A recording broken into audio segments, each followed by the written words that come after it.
Receive a piece of paper when you came in. Please put up your hand and one of our volunteers will give you a paper. After you've written your question, please just put up your hand and a volunteer will bring the question up to me. So just a quick few questions for Lorryn. How long have you been in Korea?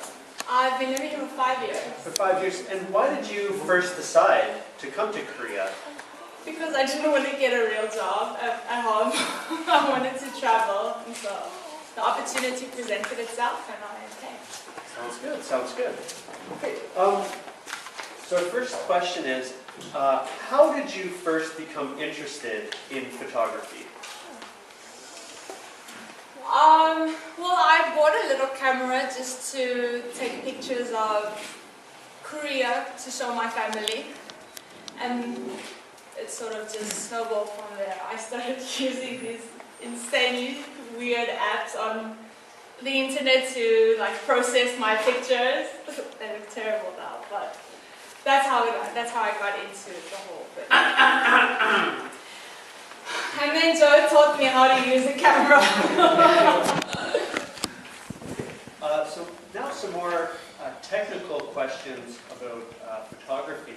So maybe Joe can help out this question as well. So what is a good entry-level camera to use?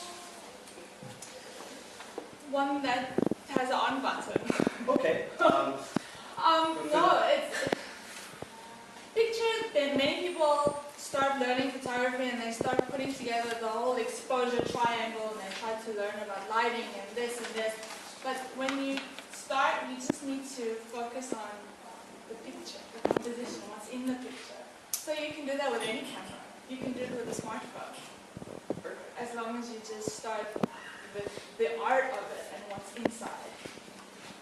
Well, it reminds me of the expression, the best camera you have is the one that's on you. The one that's on you. That's great. It's true. Now, so I was very impressed with the quality of the pictures in your presentation and on your cards. So when you're taking pictures, do you use film or are they done digitally? Joe and I both use digital cameras right now. And we go through some processing techniques through Lightroom and Photoshop. And that's our process. Okay, great. So a question from the audience. So generally speaking, in postcards, what are the most popular scenes?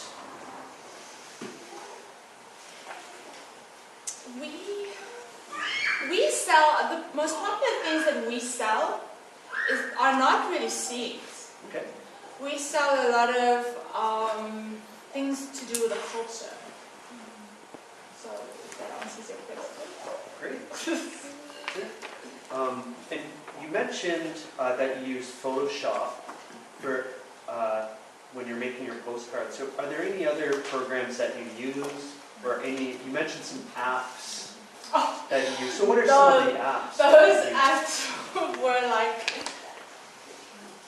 little apps to play around in on the internet. That's when I first started taking pictures, and I was experimenting with changing colors and things.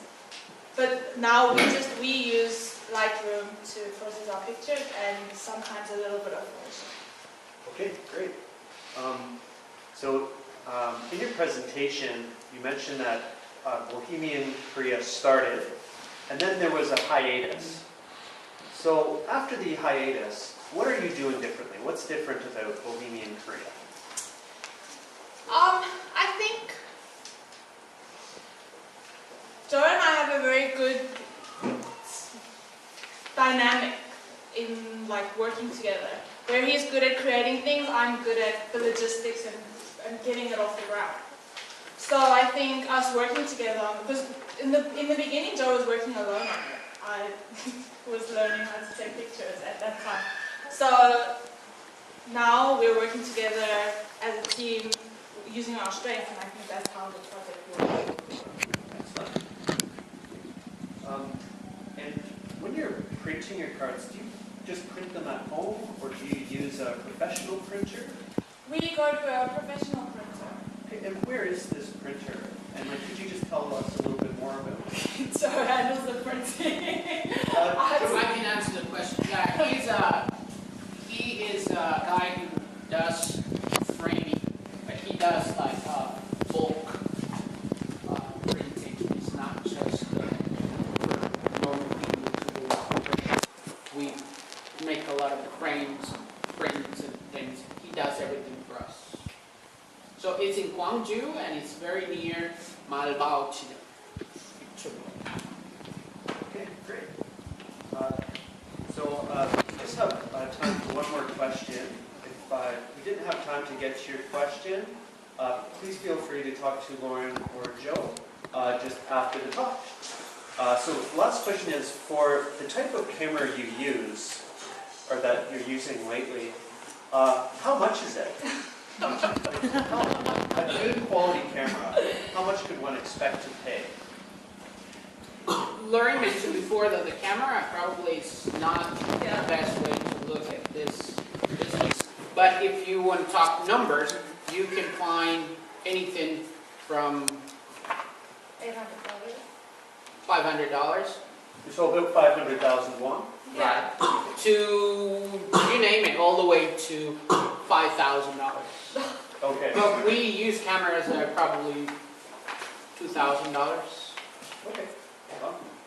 But again, you can do the same work with the camera that will cost $100. So you do the same thing with your phone. If terms are commercial photography, if you want to do like commercial photography, then that's a big difference. You can see the difference between prices. But if you're just going to do the kind of work that we do, which is based mostly on composition, then we can achieve that with an iPhone. Excellent. Okay, that's all the time we have for the Q&A portion of today's talk. So let's give Lorryn and Joe a big round of applause.